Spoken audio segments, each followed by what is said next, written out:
Hola, soy Dylan Jerónimo Salidos Alfaro, estoy en la Facultad de Odontología cursando el segundo año. El día de hoy vamos a hablar en relación a los ganglios linfáticos de la cabeza y cuello.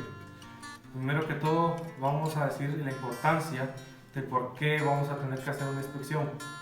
Cuando ya estemos en el consultorio dental vamos a tener que ver ciertos parámetros en relación a un paciente, sabiendo que su salud está en riesgo determinado por si no se hace una buena inspección y un diagnóstico eficiente, se pueden hacer ciertas complicaciones. Así que vamos a iniciar. El día de hoy vamos a hablar primero que todo en la posición que vamos a inspeccionar.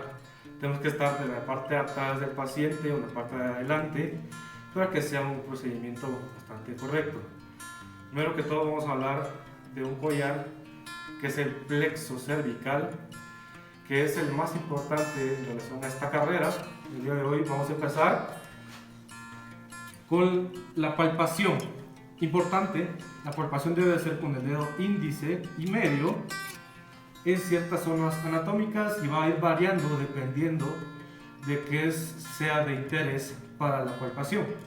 Vamos a empezar con el preauricular. Este es un ganglio que se presenta en esta zona y vamos a realizar la palpación de esta manera. Ahora vamos a hablar del retroauricular, que está en la parte de atrás de la oreja. Muy bien, vamos a hablar del mastoideo, que el mastoideo, como es su nombre, está en la zona del mastoideo. Vamos a hablar de la submandibular o submaxilar, como se le determina. Vamos a modificar la técnica. Vamos a utilizar el dedo pulgar de soporte y estos dos dedos, el índice y el medio, en la parte de abajo para hacer una palpación correcta. Ahora bien, vamos a utilizarlos de la misma zona, con esta misma forma, para que sea correcta la palpación en la parte del ganglio submentoniano. Ahora bien, vamos a pedirle al paciente que mueva su cabeza al lado derecho. Muy bien, vamos a hablar de aquí de los cervicales. Se dividen en dos, el anterior y el posterior. Vamos a hablar aquí que vamos a hacer el mismo procedimiento en el anterior. Y el posterior está en esta zona, como podemos ver. Otro que no podemos dejar por fuera es el subclavicular, que está en esta zona, regresando, y como se puede palpar, a la misma técnica ya realizada. Muchas gracias. ¿Qué podemos determinar con esto? En sí, podemos determinar que van a haber ciertas cuestiones que van a variar en relación a un diagnóstico de un cierto problema que puede presentar un paciente. Dado el caso, podríamos determinar que sería una adenopatía generalizada, dependiendo de la enfermedad, que puede llegar a crecer hasta 1 centímetro o llegar a más. Esto ya sería un problema, entonces podríamos generalizar también en ciertas enfermedades como la varicela, el sarampión, como también enfermedades como el VIH-Sida, sífilis, mononucleosis, enfermedad de Lyme y entre otras que pueden llegar a ser relacionadas a este mismo. También podemos decir que en relación a la zona anatómica que va a haber un cierto problema, se va a dar cierto inconveniente en relación a las zonas circundantes a esta. Podemos decir que dado el caso fuera en la axila o el dado caso fuera en el cuello o la cabeza en alguna otra zona, podríamos determinarlo con esto. Aquí, por último, hablando de este collar, para dar un ejemplo, tenemos en cuenta aquí el occipital. El ganglio occipital, que está en esta zona, que es un poco más complicado de palpar.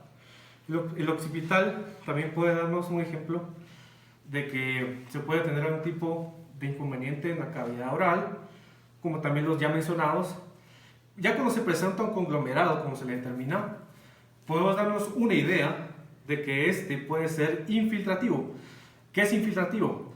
Es algo realmente similar a una explicación o diagnóstico de algún tipo de problemática en relación a un ámbito cancerígeno que se puede presentar en el paciente. Ya puede ser un linfoma Hodgkin o no Hodgkin, o algún otro tipo de adenoma que también se puede presentar, y en relación a otros cánceres que se pueden presentar en el paciente, ¿verdad? Otra cosa que podemos mencionar es que al ser una palpación ya inflamado, uno de estos ganglios tiende a ser rígido. En sí, la palpación puede ser duro y tiene poca movilidad, dependiendo del caso, pero en la mayoría no presentan dolor. ¿Qué podemos decir de un tratamiento eficiente?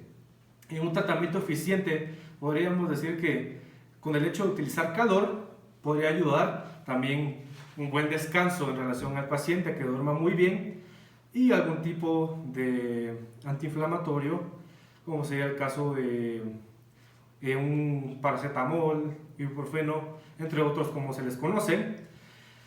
¿Qué pasa si ya no se llega a desinflamar? Cuando ya no se desinflama, tenemos que determinar que en cuestión de 1 o 2 semanas, si este no llega a desvanecerse y ya tarda un mes, es un problema un poco complicado. Tendríamos que llevarlo al médico de confianza, tomando en cuenta que siempre es necesario determinar que estos pueden llegar a presentarse de manera rápida, ya que son linfoproliferativos. Es decir, que crecen de la manera rápida y es bastante incierto en un cuadro clínico dependiendo del paciente y cómo éste desarrolle este tipo de problemática. Muchísimas gracias y que estén bien.